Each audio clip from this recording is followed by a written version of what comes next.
Mis grandes amigos, escucha del programa Inyección de Esperanza, ¿qué tal? ¿Cómo están? Les saluda a su amigo el pastor Emilio Vázquez. ¿Cómo están mis queridos oyentes? Aquí una vez más, listos, prestos para compartir una edición más con cada uno de ustedes, allí en el lugar donde están, en la nación donde están, en el grupo de estudio donde están. Inyección de Esperanza, edición número 1037, año 2025. Estamos estudiando el Evangelio de Juan, estamos en el capítulo 5, vamos a entrar en el verso 6 en adelante. Abrazo fraternal y un abrazo rompespalda para todos ustedes hasta donde llega nuestra programación. Saludos cordiales a los que nos sintonizan a través de Inyección de Esperanza, la radio WhatsApp bíblica, en todos los grupos, en todas las naciones.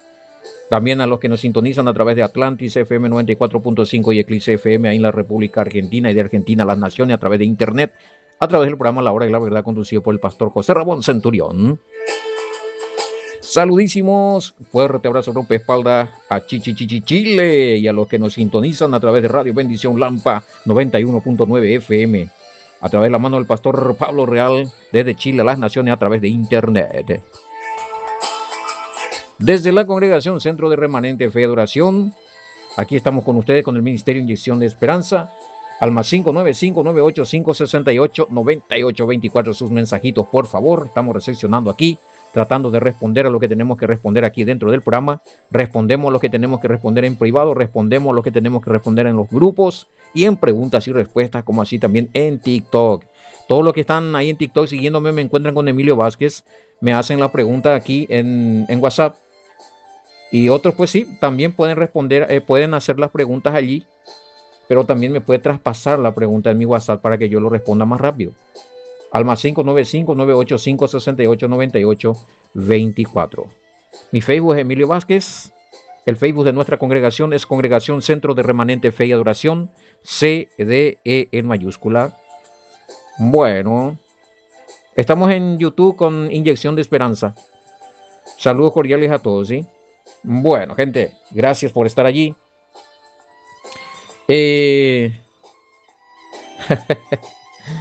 El tema fue una sorpresa para muchísimos. Dice acá, dije que era un maestro de la palabra. ¿Cuántos años? 25 enseñando la escritura.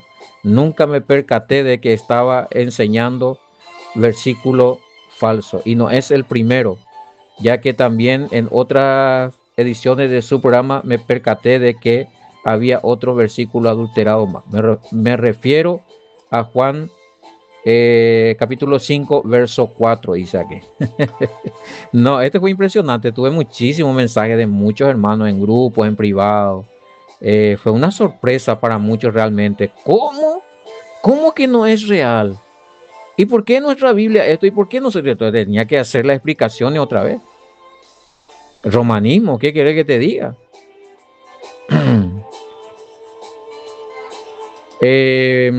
Había un hermano que hizo una buena pregunta también, Manuel Aguilar, uno de los grupos de estudio de ahí, Antigua Senda se llama el grupo, y él decía, si, ¿por qué dejó en blanco el versículo 4 el copista? ¿Por qué no puso ahí lo que tenía que poner en el versículo 5 y así se solucionaba el problema? Buena pregunta, ¿verdad? Y no lo hizo. Se dejó llevar por la traducción de la Biblia. ¿Cómo es que se llama esta Biblia que se me fue? La Biblia, la Vulgata, de San Jerónimo, del año 380. Ya muchos de los copistas de la Edad Media se guiaban por ese texto. Imagínense, y ya que tenían la Septuaginta griega o el códice sinaítico ya se había encontrado cuando eso. O sea, ya existía la copia del griego cuando eso. Me supongo que cuando San Jerónimo estaba copiando la Biblia, que es la Biblia Vulgata latina, me supongo que tenía como base la Biblia griega. Pero imagínate, ¿sabes lo que pasa? Es por la religión el tema, por llevar agua en el molino. Imagínense lo que hizo. O sea, agregó cosas. agregó versículos. Entonces, las demás Biblias que se copiaron a partir del año 500, 600, 700, ya usaron la Vulgata Latina como algo muy inspirado porque fue hecho por Jerónimo, ¿verdad? San Jerónimo en el catolicismo.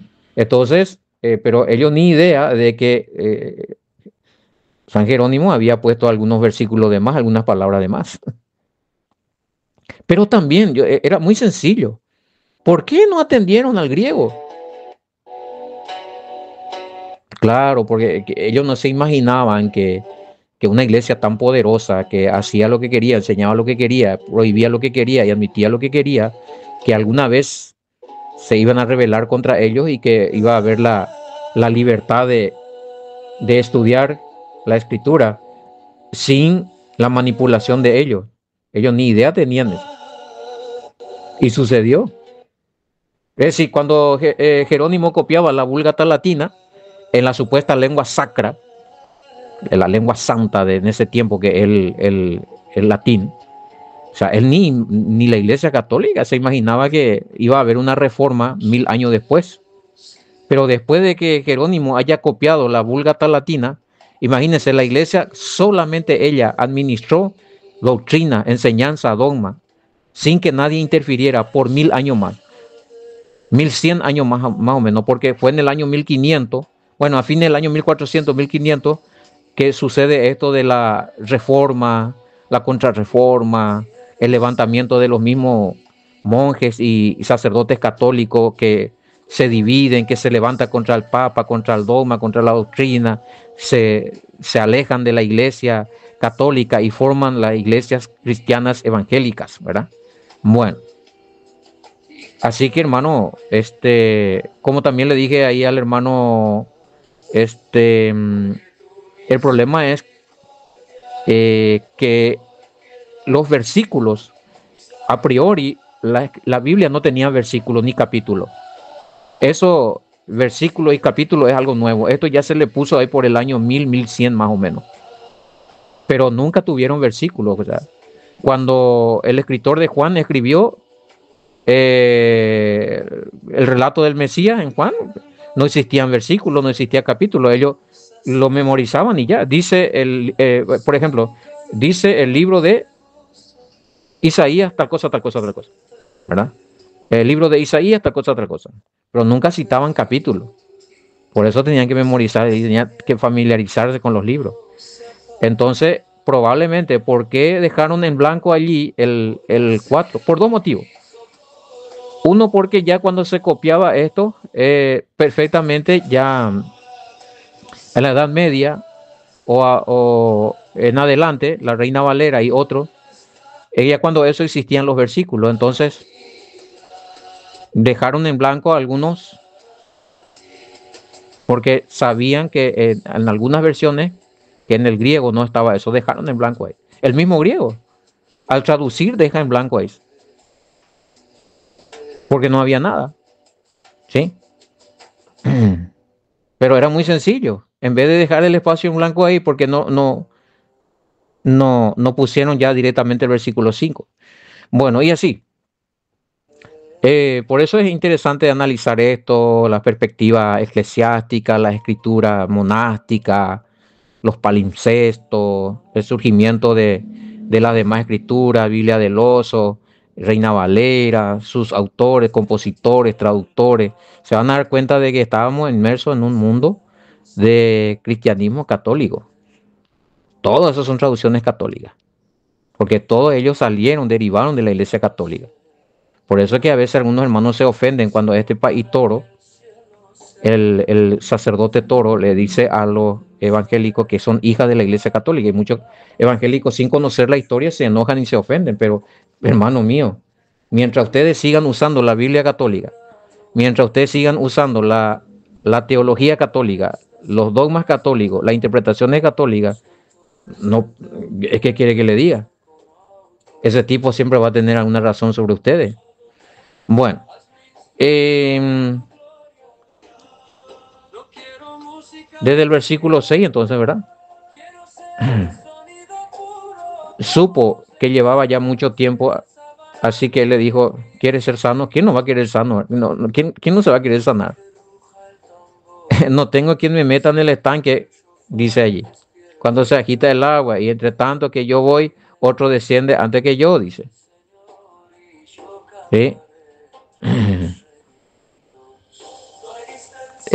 Propiedades curativas del agua cuando procede en su modo, ¿cómo dice? Termo. No entiendo bien qué quiere decir acá. Bueno, algo así, agua caliente por naturaleza, ¿verdad? Tiene propiedades curativas. Ah, bueno, esa región había estanque, ¿cómo se llama ese estanque? Es que acá dice agua térmica, dice acá. Estanque térmico, dice acá un comentario, que probablemente contenía propiedades curativas por algunos gases que emitía con las burbujas, que al ser impacto con el cuerpo podía traer alguna sanidad, dice. Bueno, son teorías. El por qué, pues por eso le dije, vamos a escuchar de todo, porque ¿qué es lo que sanaba en ese lugar? Ya sabemos que no es un ángel, así que ángel está descartado, no me vengan con ese chiste. Pero ahora algunos están diciendo que ese lugar era un lugar donde por naturaleza las aguas se calientan, salen debajo de la tierra agua caliente, ¿verdad? Naciente de agua caliente. ¿Cómo se dice? Nosotros le llamamos naciente, pero tiene manantial, ¿verdad? Manantial de agua caliente.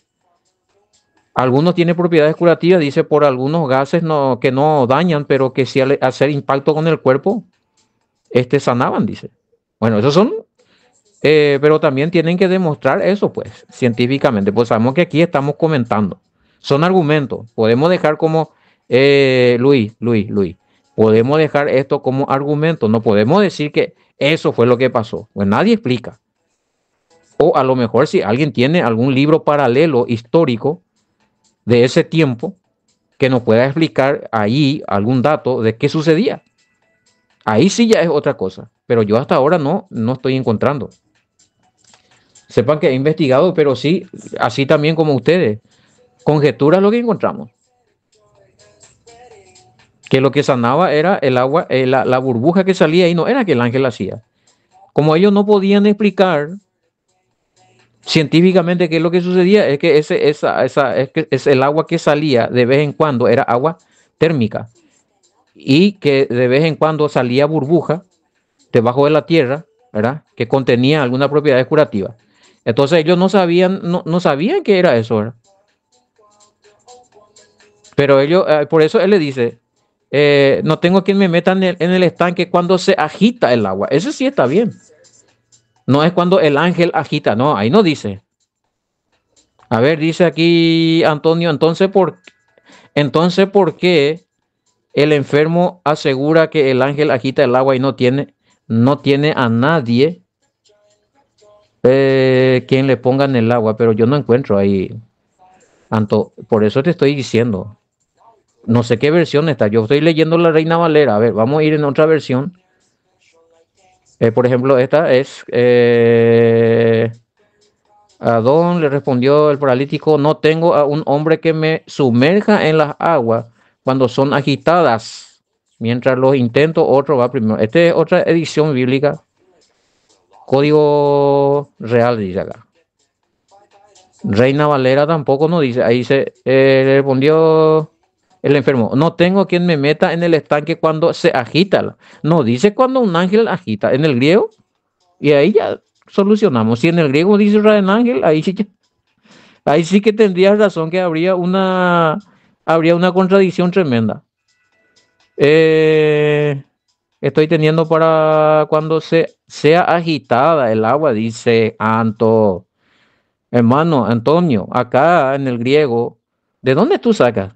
Que él está diciendo que el ángel está sacudiendo o agitando el agua. ¿De dónde lo sacas? Deberías demandar la edición para poder denunciar. Porque si no me tienes aquí, yo ahora tengo que buscar porque me interesa saber Y no es de extrañar, porque cada edición que aparece, hermano. A ver, voy a mirar esta edición. Dice Dios habla hoy. Esta por lo menos también no aparece ahí en el versículo 4.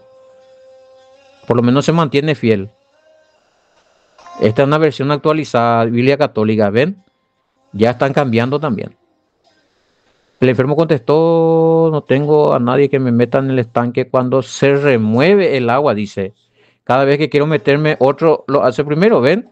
No hay indicio, hermano, en el versículo 7 no hay indicio de que alguien, alguna potestad, algún poder, algún ángel vino a mover el agua. No habla de eso. Eso rompe, echa por tierra y afirma que realmente en el versículo 4 no habla de ningún ángel. Pero sí, estamos tratando de buscar conjetura, idea de qué es lo que sucedía, porque la gente me mensajea, o sea, ¿cómo? ¿Qué pasó? De que había sanidad, ahí había sanidad, ¿y a qué se le atribuía? Bueno, algunos sí le atribuía a dioses paganos, porque no sabían también cómo explicar. Y otros se sanaban realmente, dice acá. Si el varón dice que hay alguien que se sanó, es porque se sanaba. Debes mirar el versículo 7. No tengo quien me meta en el estanque cuando se agita el agua, entre tanto que yo voy, otro desciende antes que yo. No dice que el ángel va. Y si nadie se sanaba, hermano, está bien, tenés razón. No dice que se sana en ninguna parte. No dice que se sanaban. ¿Y qué hacían ahí? Pero el tema está. Ahora, yo te pregunto a ti. Vamos detrás de los textos. ¿Cómo te llamas? Vanessa. Bueno, hermana Vanessa. Supongamos que nadie se sane en ese lugar. Nunca nadie se sanó. Ahora, la pregunta es, ¿por qué entonces tantos años está ahí este varón esperando su turno si nunca nadie se sanaba? Él no estaría en ese lugar. Por eso que le dije que según algunos dichos que había sanidad allí, pero eso de quién sanaba, según la Biblia, un ángel, eso es mentira. Que el agua era térmica. Se calentaba esa agua caliente de naturaleza, contenía alguna sustancia, algunos químicos, ¿sí? Que sanaba, pero no digo que todas las enfermedades, pero algunos se sanaba ahí, por eso es que había ahí, por algo nomás, que alguien estaba esperando ahí algo, alguna sanidad, porque ocurría algo ahí. Porque si nada ocurría, la gente no iba a estar ahí. Entonces hay una raíz, hay una mater de que algo pasa ahí. Hay un patrón, algo pasó, ¿sí? Algo tuvo que suceder ahí para que las personas se aferren en ese lugar. Entonces, puede ocurrir que en la naturaleza uno se sane naturalmente. Yo la vez pasada estuve hablando los médicos que se capacitan en la medicina natural de Yuyo. ¿Y cuántos se sanan con eso? Entonces puede haber en la naturaleza medios que para nosotros aquí, por ejemplo, tener agua térmica es imposible acá en nuestra región. Pero algunos aseguran que sí, algunas enfermedades se le ha sanado en aguas térmicas, donde hay. ¿Me entiendes? Pero no todas las enfermedades, porque si no todo el mundo estarían ahí. Eso hay que ser sincero también. Entonces, ¿qué es lo que quiere rescatar aquí el narrador? La esperanza que tenía, la imposibilidad que tenía este varón, su esperanza estaba imposibilitada. ¿Sí? Pero al acercarse a él, el Mesías, esa esperanza se renueva, esa esperanza renace. Hay un nuevo tiempo, un nuevo levantamiento. Es decir, levántate, toma tu leche. Bueno, ahí lo que tratamos de rescatar es la midrash, o sea, la enseñanza que trae el mensaje. No tanto estar discutiendo, no si se sanaban o no se sanaban, si quién le sanó, si debe ser algún demonio, como decía ahí, algunos pues ya entran en otro. Debe ser un espíritu demoníaco, dice. Yo no sé por qué cuando se trata de sanar siempre me llamó la atención.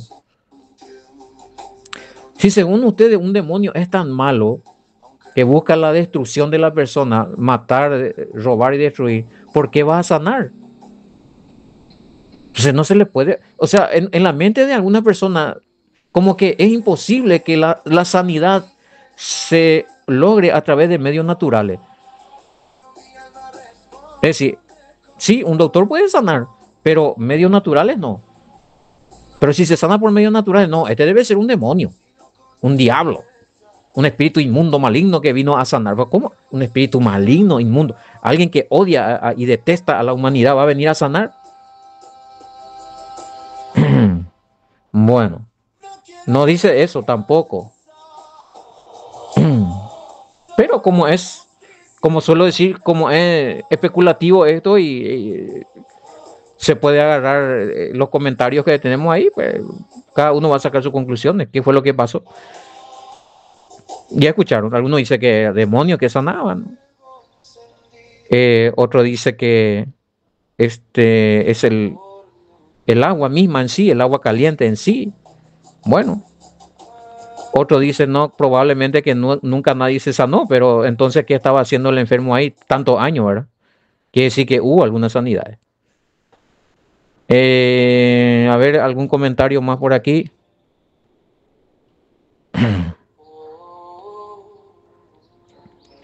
Al decirle levántate, toma tu lecho y anda, al instante aquel hombre fue sanado y tomó su lecho y anduvo, y era día de reposo aquel día. ¿Quién más quiere resaltar aquí que en el día de reposo, día de descanso, que hasta hoy se respeta, no está prohibido orar por los enfermos para que se sane? Pero en la ley judía, ellos no hacían eso. Estaba prohibido hacer sanidad. No, pero la ley de Moisés no prohíbe, hermano. Este versículo, versículo 9 de Juan capítulo 5, no está anulando el Shabbat o el día de reposo, como muchos están entendiendo. No está diciendo eso. Sí, simplemente te está diciendo que en el día de descanso hizo la sanidad. ¿Para qué? Para demostrar a esos religiosos de esos tiempos que el Padre en ese día de descanso igual obraba el bien a los que le buscan, a los que tienen fe. Pero ellos, en su religiosidad, prohibieron muchas cosas y establecieron muchas cosas. Por ejemplo, ustedes deben saber que según la ley de los judíos, que tiene en su Takanot, que tiene en su ley tradicional o Talmud o lo que sea, tienen bastantes argumentos, bastantes rituales que qué tienen que hacer el sábado y qué no tienen que hacer, pero son interpretaciones de ellos. Ni siquiera una aguja tienen que hacer ese día porque eso ya es una carga según la interpretación de ellos. Y aquí el problema es que el Mesías le dice, toma tu lecho y anda. Y el lecho, según ellos, esa camilla pesaba y era trabajo y se estaba violando la Torá, la ley, al agarrar un lecho y andar. Eso es trabajar, eso es trabajo para ellos, pero para el Mesías eso no. Porque lo que interesa aquí es la sanidad de este varón después de muchos años de sufrimiento. No que si no hizo tampoco un esfuerzo, porque trabajar en el día de reposo, día Shabbat, era considerado un delito, violación de la ley, si uno hace trabajo forzoso para manutención, ganancia, lo que sea en esa época. Pero acá el varón no está chorreando, sudando, alzando un lecho que pese 50, 60 kilos. O sea, no, eso no es pecado. Está celebrando su sanidad. Hay que mirar desde ese punto de vista. El verso 8 ya está ese, ¿verdad? 38 años. Sí, que sí que desde niño está ahí. Una enfermedad, no tenía a nadie para meterle, dice, en el estanque. Sí, recién comentamos eso. Y probablemente no tenía familia, porque si tenía familia ya lo iban a tirar de cabeza. Estaba solo, abandonado, estaba sin nadie y llega el Mesías. ¿Qué representa? ¿A quién representa? ¿Quién estaba solo sin el Mesías? ¿Quién de nosotros estaba así? ¿Quién no estaba así? Quizás ese enfermo, 38 años imposibilitado, sin esperanza, que la cosa era imposible para él, pero ahí estaba él, a pesar de los pesares. Nos representa a nosotros cada vez que estamos pasando un momento duro y difícil.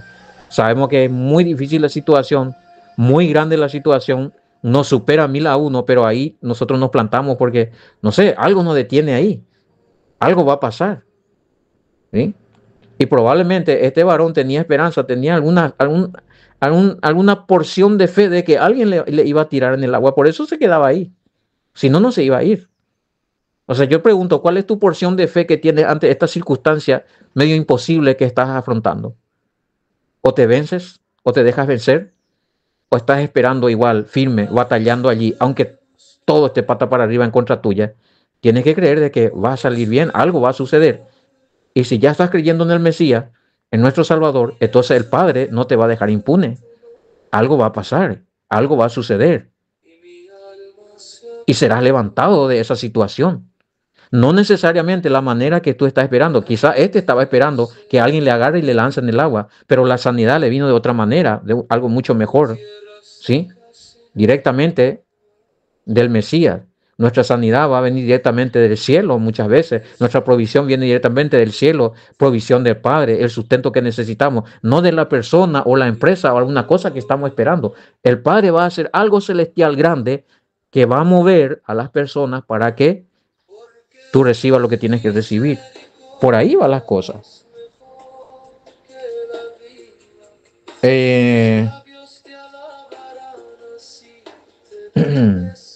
Y ves, y yo me pregunto la misma cosa, ¿qué estaban haciendo ellos ahí si era un lugar impuro?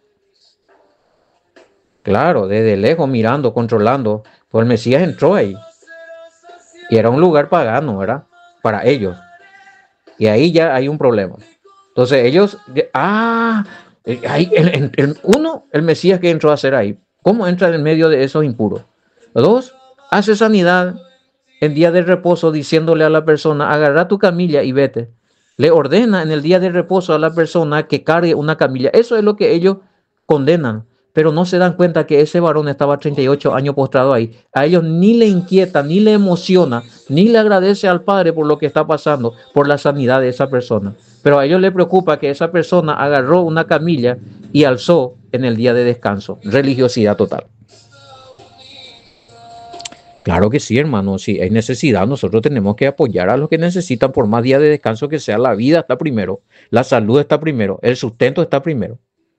Más todavía nosotros que estamos en la diáspora. Ahí estamos hablando netamente en un gobierno, ya bueno, era muy teocrático, porque ya estaban también los romanos. Pero sí, los romanos les daba autoridad a ellos, les daba la libertad de ejercer su gobierno teocrático, es decir, de que puedan practicar algunas de las leyes del Elohim de ellos.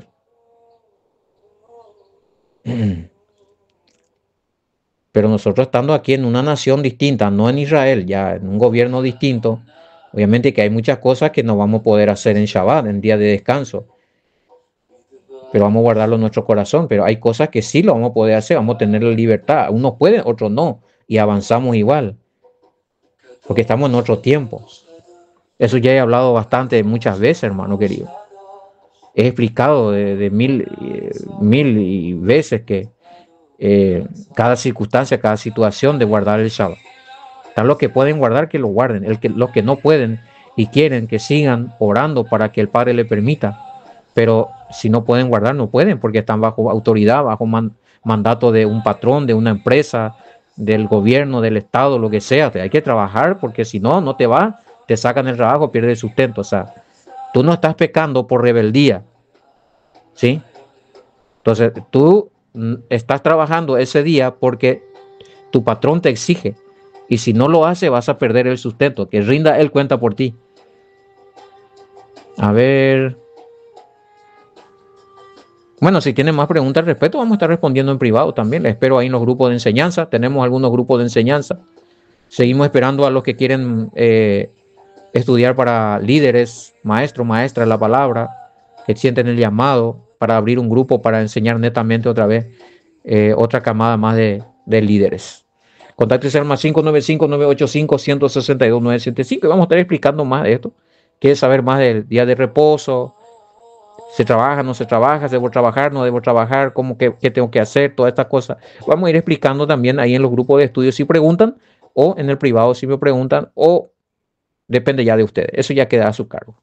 Ok, hasta aquí nuestro programa al día de la fecha. Muchas gracias por la sintonía. Gracias por sintonizar Inyección de Esperanza a la radio Watts Bíblica, Atlantis FM 94.5 y Eclipse FM, programa La Hora de la Verdad y Inyección de Esperanza, conducido por el pastor José Ramos Centurión. También gracias por sintonizar Radio Bendición Lampa, ¿sí? La 91.9 FM desde Chile. Así que muchísimas gracias a todos, mis queridos oyentes. Nos reencontramos con otro capítulo más de Inyección de Esperanza y será hasta la próxima. Shalom, bendiciones.